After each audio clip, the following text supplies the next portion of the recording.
Well, thank you, everybody, for joining us tonight, and good evening and welcome to our community workshop for St. Joseph's Medical Center on the proposed hospital expansion. Before we begin with introductions, I did just want to note that we do have both Spanish and Tagalog translation services available. As you can see on the screen, instructions are here on how to connect with our two translators that are available. This information will also be added to the chat feature, so please feel free to utilize that throughout the process, and we'll post that again for any folks who might join a little bit later in our program. Also do want to note, as you heard the ding when you joined, that this session is being recorded. So we can share it with any folks who might not have been able to attend, or anyone who might not be able to attend one of our future workshops. So with that, I would like to have our presenters introduce themselves, and we would like to start with Mr. Don Wiley. Don. Good evening, I'm Don Wiley. I'm the president and CEO here at St. Joseph's Medical Center.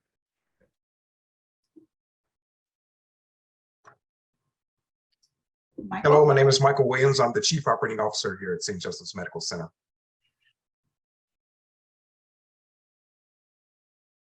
Hi, I'm Peter Rosato, local Stockton architect and co-owner of LDA Partners, and we're assisting St. Joseph's with the planning and entitlement process of the project. And I'm Nanette Farag with Randall Communications, and we are supporting communications and community outreach for St. Joseph's Medical Center.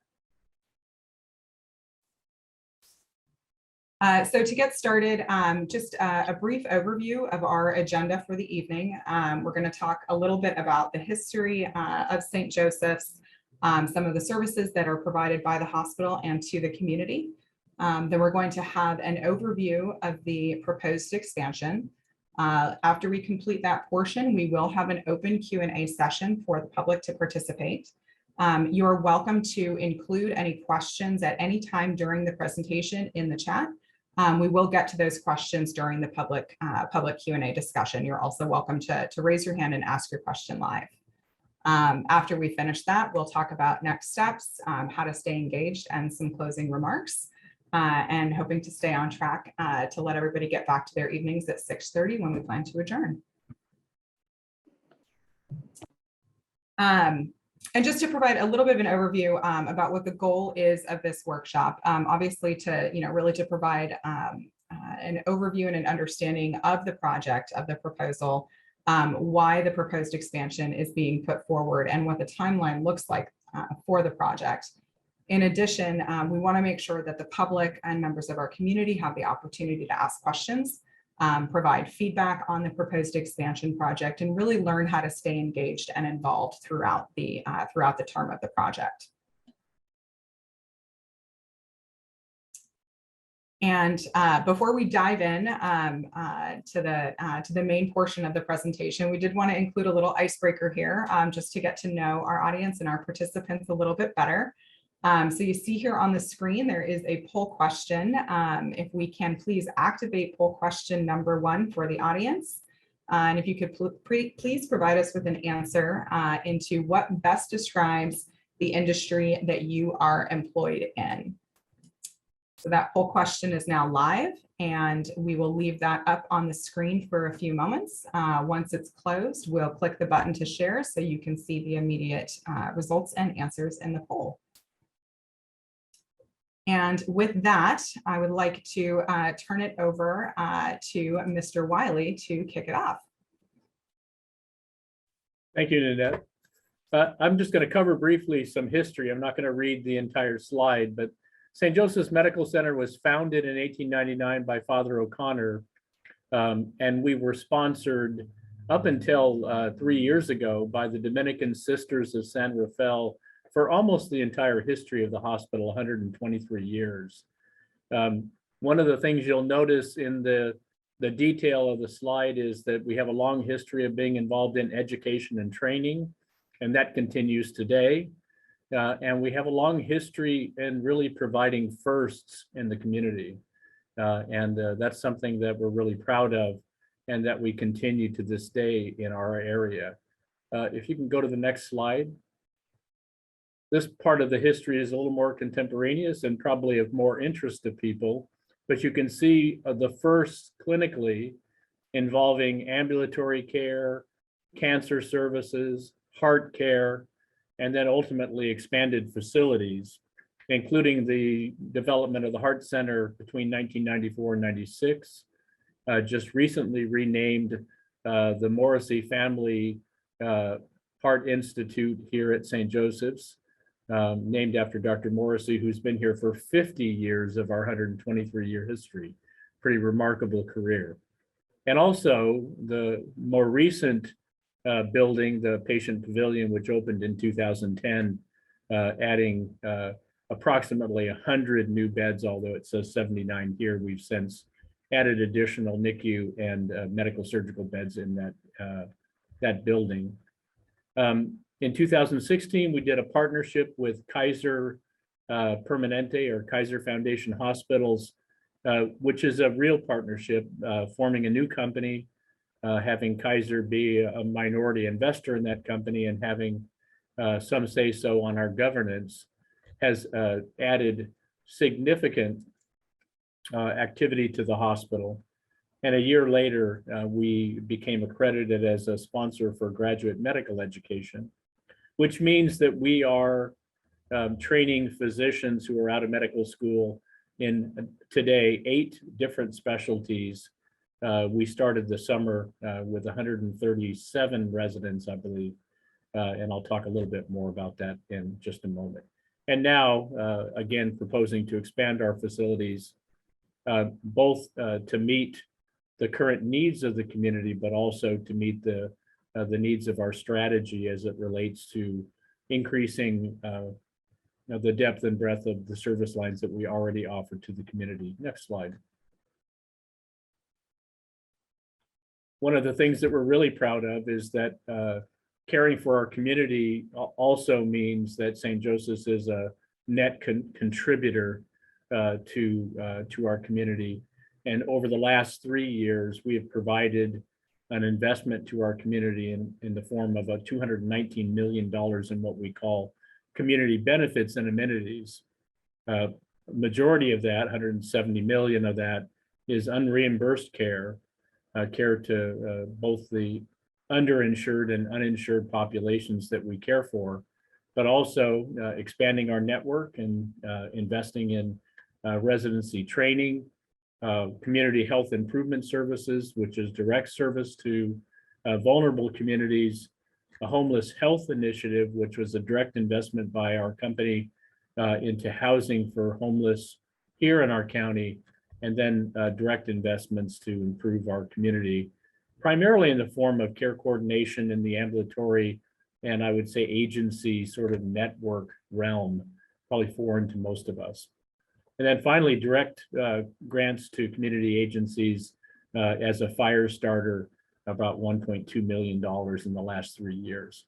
So let me turn it over to Dr. Michael Williams, our Chief Operating Officer, to make some additional comments, and I'll be back. All right, thank you, Mr. Wiley. Just to briefly summarize, we've been providing care here for about 130 years now for all of those in need in our community. We currently specialize in cardiovascular care, comprehensive cancer services, women and children services. Our current facilities have 355 licensed beds. We have a physician staff of nearly 700. We have more than 2,800 employees here. Next slide.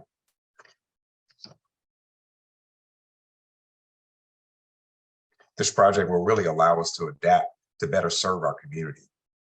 St. Joseph's Medical Center has recognized the need for additional and updated facilities to better serve our community.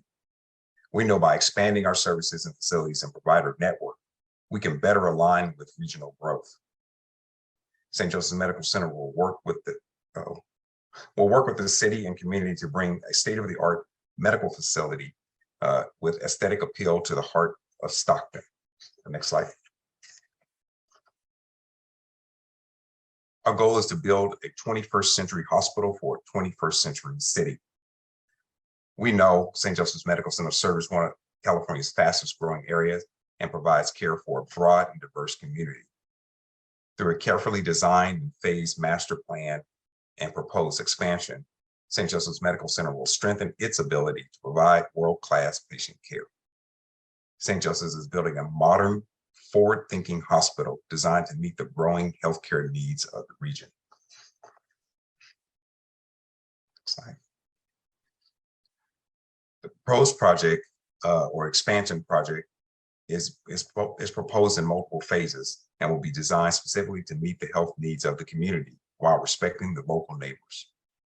The project plans may include a new acute care tower, 24 intensive care patient beds, 120 general acute patient beds, a new 70-station emergency department, a new surgical area with 10 general operating rooms, seismic safety upgrades, up to 2 new heliports, a new parking structure with up to 2,000 spaces, and improved patient experience. And to get more into the details of the project, I'll turn it over to Pete Rosato.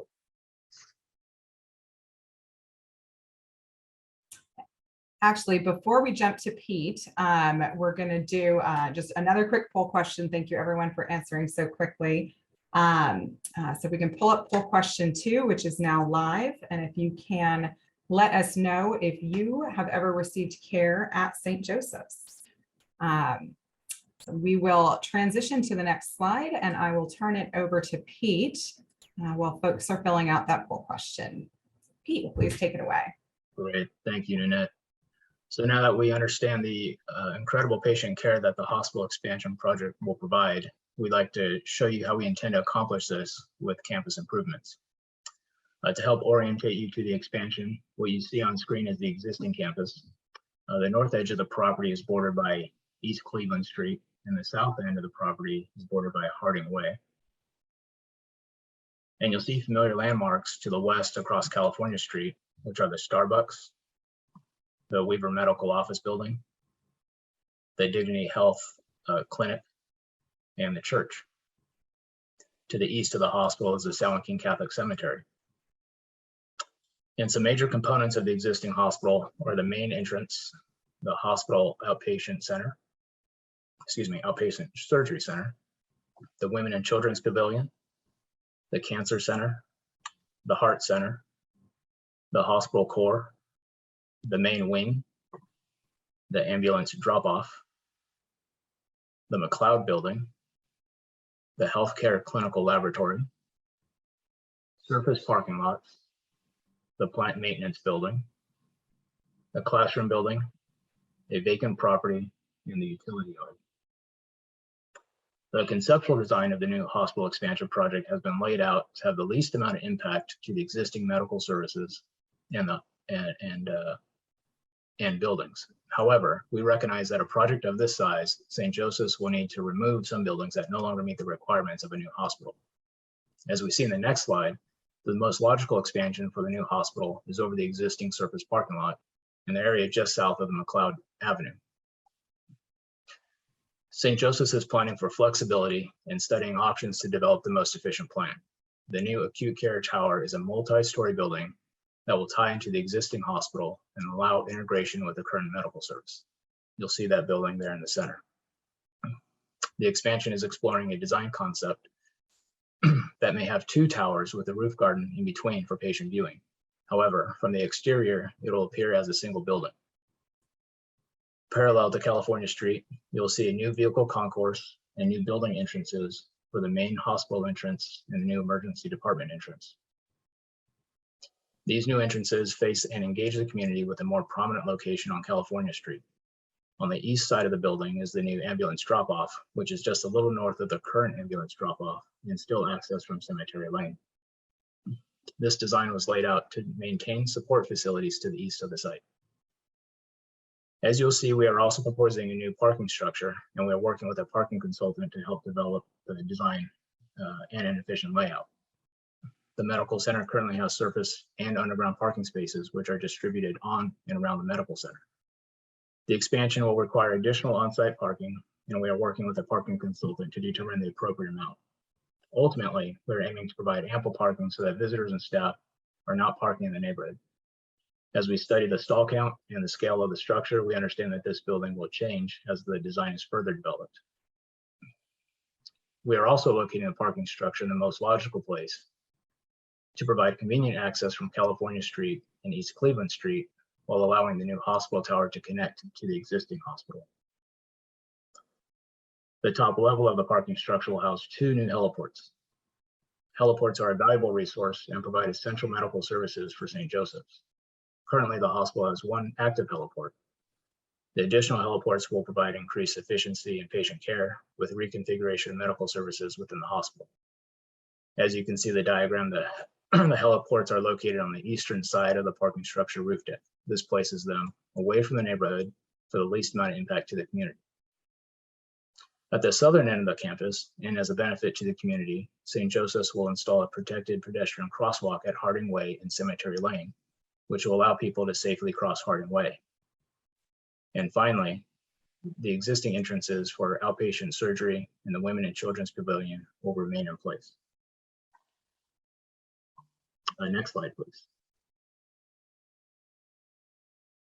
So due to the extent of the improvements and to better understand the potential impact of the project, the city of Stockton hired a third-party independent consultant to evaluate the existing buildings and properties on the medical campus. Efforts to identify historical resources on the project site included a survey by a qualified architectural historian, archival research, and evaluation of properties for historical significance for potential national, state, and local eligibility requirements. As a result of this research, field survey, and property significant evaluations, it was found that none of the buildings within the project area are eligible for being listed on historic places or historic resources. In our next slide, we'll offer a brief look at our project milestones.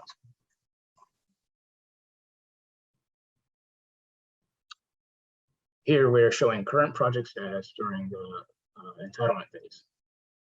Phase 1 identifies the many tasks required as part of the conceptualization of the project, and they include creating the master development plan and incorporating city comments into that plan, preparing technical studies, which include wastewater and water infrastructure, a traffic study, and a historical resource analysis, as well as a seismic safety study, to just name a few. All of these technical studies will be part of the environmental impact report once that's released. We are also continuing community workshops and outreach, such as tonight's presentation. We are nearing phase 2 of the project, which includes the environmental impact report and public hearings on the master development plan. An independent consultant is preparing the draft EIR and will submit the document to the city for review prior to publication. If there are any public comments, that will be reviewed for applicability to the project and prior to issuance of the final EIR. As we move to our next slide, we zoom out a little to see the overall project timeline. And here we show in the simplest form 4 phases for the hospital expansion project. After phase 2 is complete, St. Joseph's will solicit architectural and construction teams to finalize the hospital design and move into construction. Due to the size of the project and the many moving parts, coordination, and mobilization, phase 3 is expected to take around 5 to 7 years before the grand opening indicated in phase 4.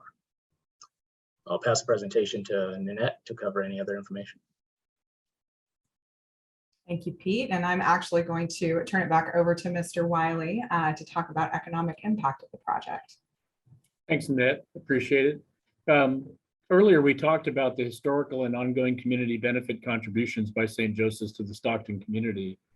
What we'd like to show you now in the next few slides is the current economic impact of our operations, the economic impact of the actual construction during the construction period, and then the economic impact of what we propose our operations will look like once that construction is done.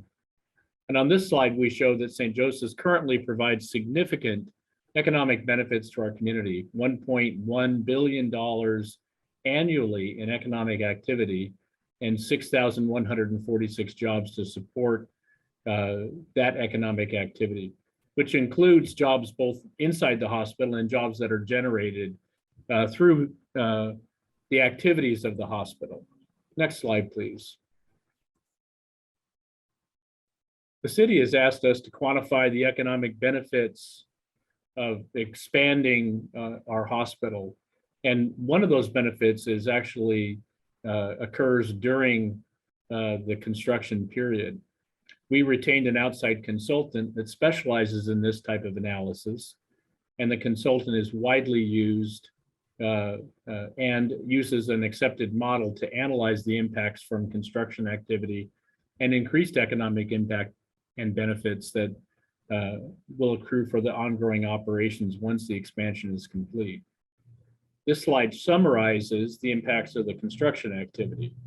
Construction is estimated to span approximately 8 years, and over that 8-year period, the consultant estimates that $739 million in economic output. This is based on the construction budget for the hospital expansion, plus money that will be spent in the community during that period. We also estimate that it will create 5,102 jobs that will be needed over the course of that 8-year period to complete construction of the medical center. Additional labor income is estimated at $369 million during that construction period. Next slide, please. Once the medical center is expanded and we're in operations, the benefits are ongoing as the service expands in our community. 3 types of economic impacts are considered during these activities: direct hospital operations, operating revenue and employment, business spending by the hospital, and also businesses that are open or expanded to serve the higher employee/patient/visitor population. In all, $1.6 billion in total economic activity per year, and 6,926 jobs are supported. This means an increase in just over $500 million in economic impact per year and about 780 jobs during that period. Finally, the last slide that I'll talk about, which is really talking about back to education, the roots of the Dominican Sisters. I mentioned that in 2017, we started our first residency programs after becoming a sponsor for graduate medical education. During the vast 4 years and over the next 3 or 4 years, these residency programs will expand to 12 different residency programs and 238 additional physicians in total training here in Stockton. This program alone amounts to almost $50 million of additional wages and benefits for employees that are working here in Stockton. We also anticipate expanding in other areas outside of these 12 residency programs. And those are things like fellowships in intensive care or cardiology or gastroenterology that are not yet approved by the board, but we believe will be over the course of the next several years and are not included in 238 residents we're counting here. So again, we already have 8 programs, 137 residents here, applications in for an additional program next year, and we plan to go from there. So we're very excited about this. This will create not only jobs, but more importantly, expand our capability of attracting physicians and serving our community long-term by training physicians who will stay in the area. Thank you very much. I'll turn it over, I think, to Nanette. Yes, thank you, John. And so before we go and open up the Q&A, I know we've just covered a lot of information and a lot of background on the project and the proposed expansion. So we're going to show here a brief animation video that shows kind of the overall concept of the expansion, given the current plans going forward.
Right.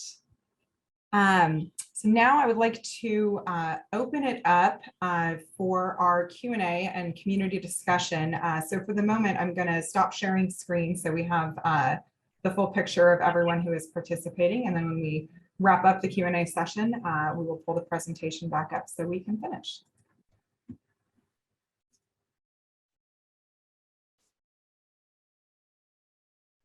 So it does not look like we have any questions thus far that have been submitted in the chat. Is there anyone that has a question for the project team that they would like to raise? Please go ahead and you can do the little hand raise signal and introduce yourself.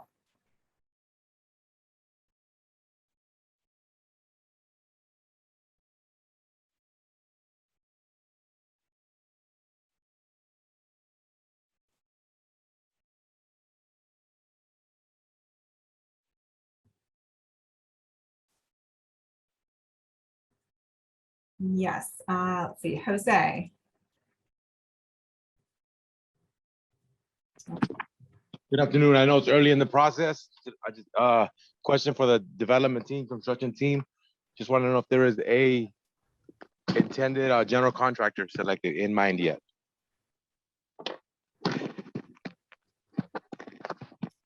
Martha, do you want to go ahead and jump in on that one? Yes, I'd be happy to. So I'll introduce myself. I'm the land use counsel for Dignity Health on this project, and there will be an RFP process for the general contractor, and there's no date that I'm aware of to send out that RFP at this point.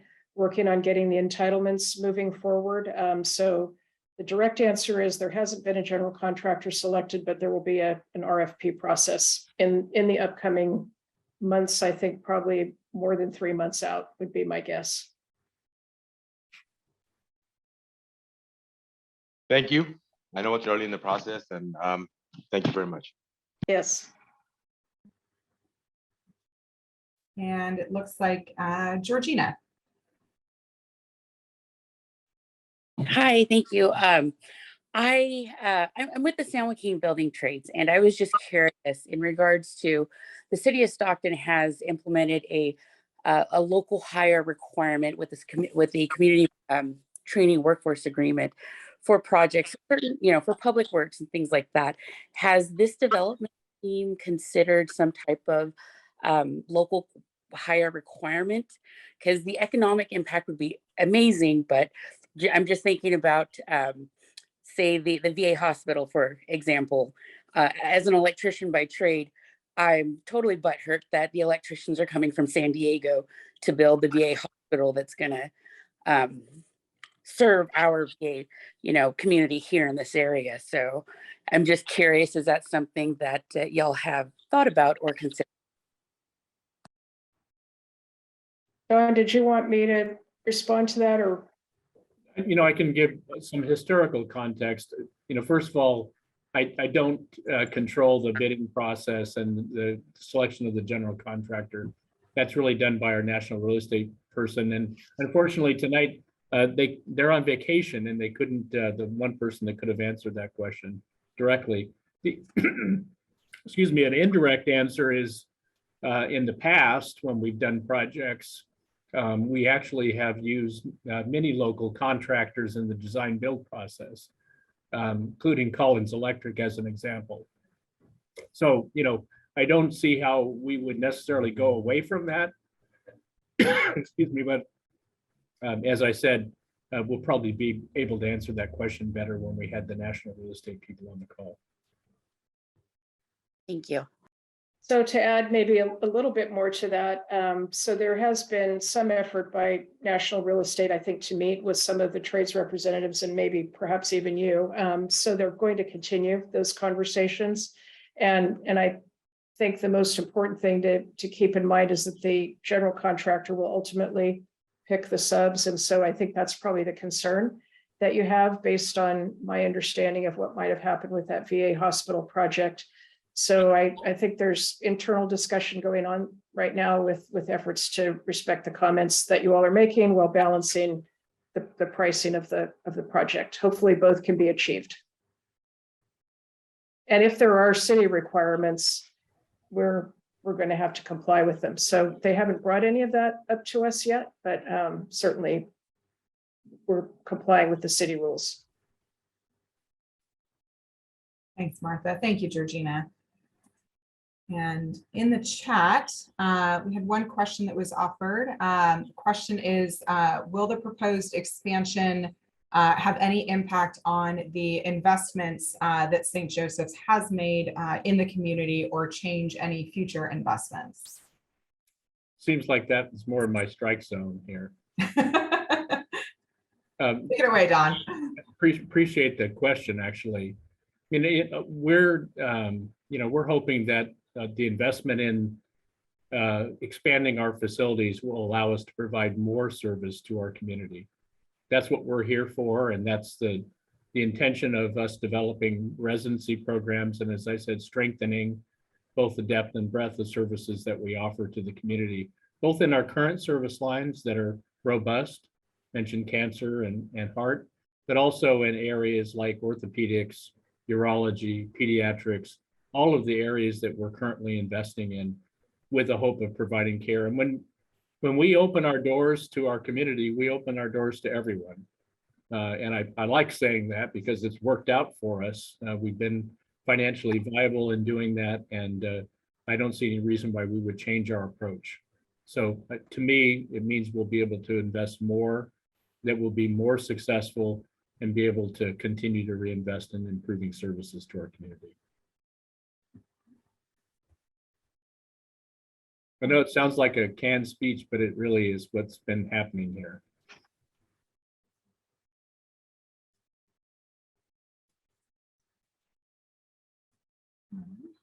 Any other questions? Either you're welcome again to put it in the chat, or you can raise your hand and unmute your microphone.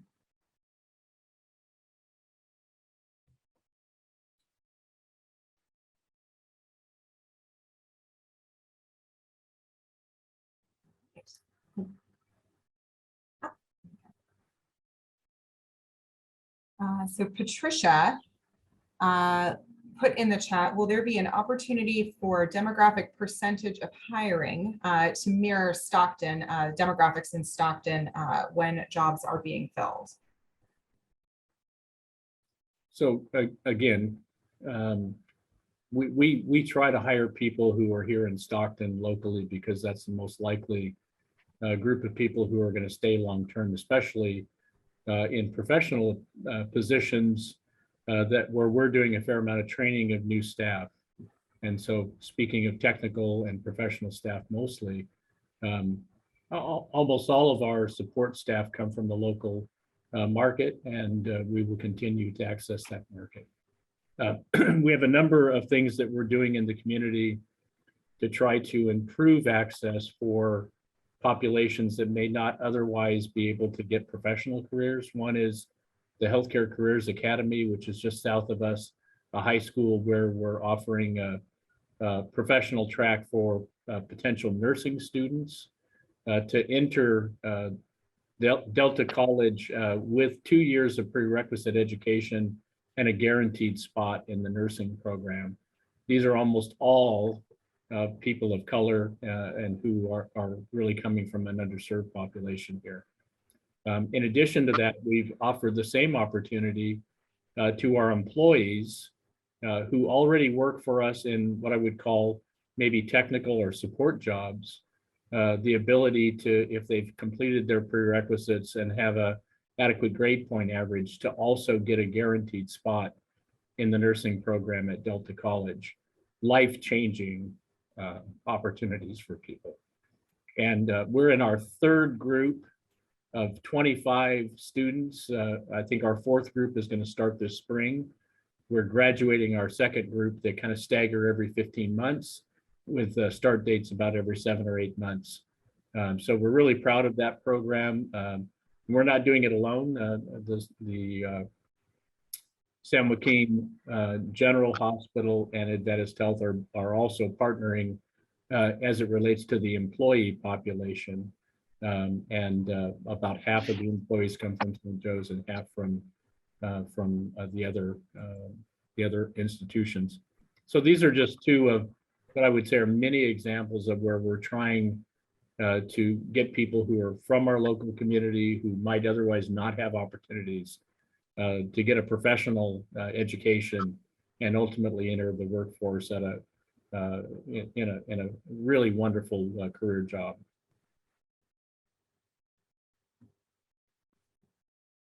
Thank you, Don.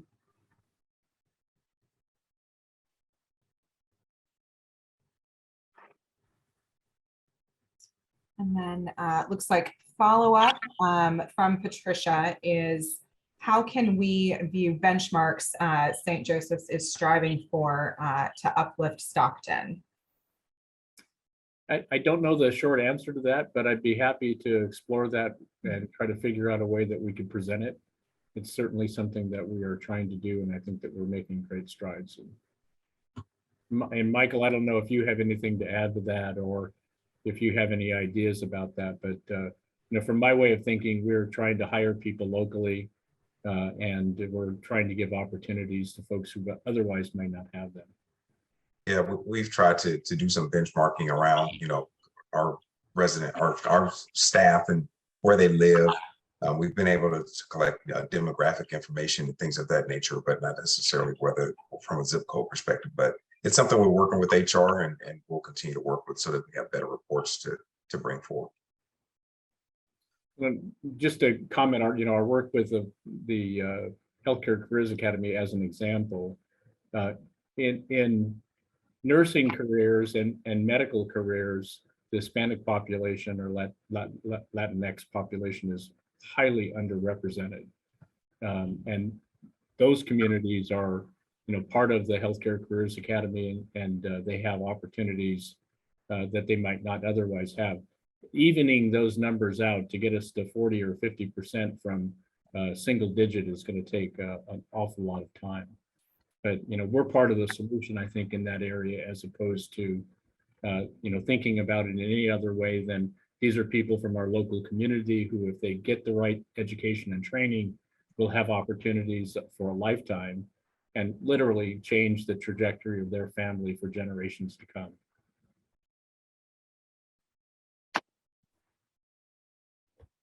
Thank you. And Patricia, I did see that your note in the chat, and so we do have your email from the registration. So we have that so that we can follow up with you afterwards.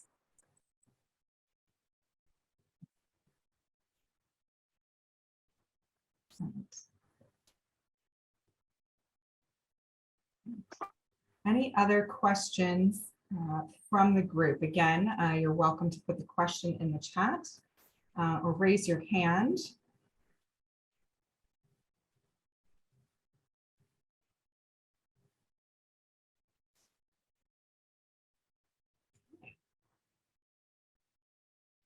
I'll end there. So we're going to go ahead and pull the presentation back up. If there are no other questions, there will continue to be opportunities to submit your questions to the project team as we move forward. And we'll have some of that information up on the screen going forward here. So bear with me a moment while I get the presentation back up. All right. Hope everybody can see the screen.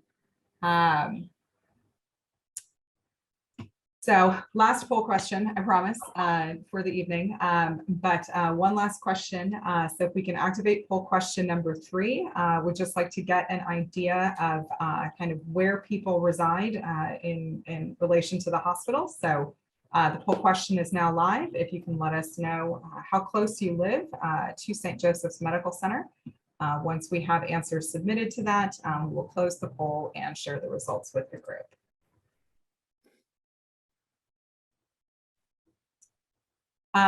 So moving on to next steps, Noe shared with the group earlier the overall project timeline, and really want to discuss moving forward what opportunities are for community engagement in that process. And there's quite a few different ways actually to stay involved. One of them, through the public hearing process, engaging to share any feedback that you have on the project proposal through the public hearings at the City of Stockton.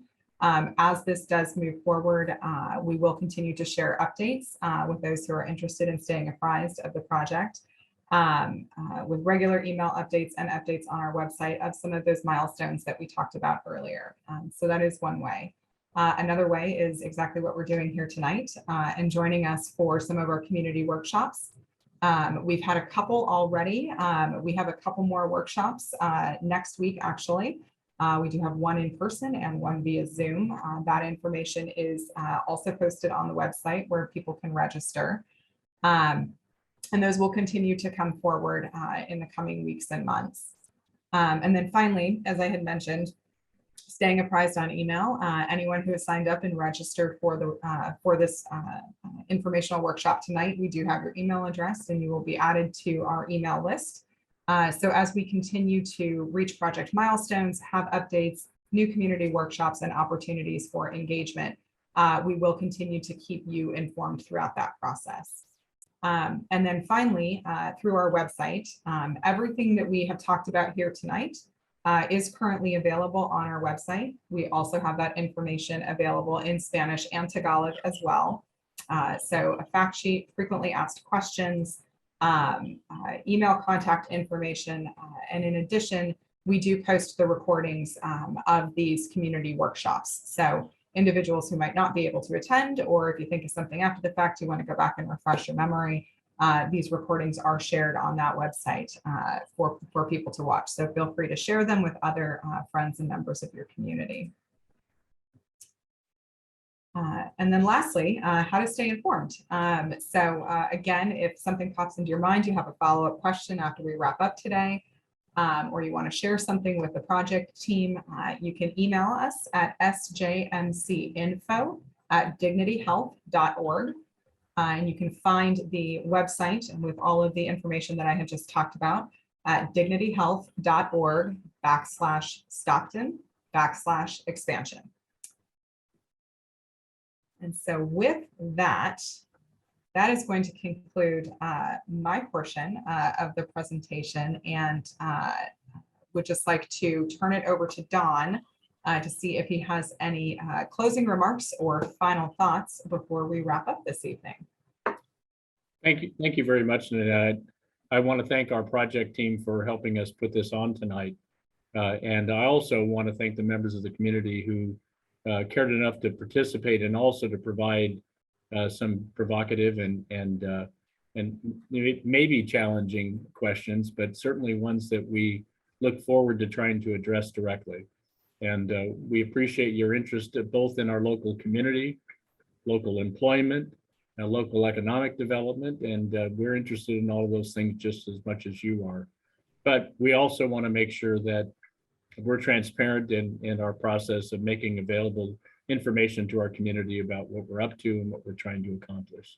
So thank you again for being on tonight, and I look forward to maybe seeing some of you in person in the next week or so. So thank you very much. Thank you, Don, Michael, Pete, and team. Thank you again, everyone, for joining us. Please check the website. Keep an eye on your email. We'll have some more information coming your way soon.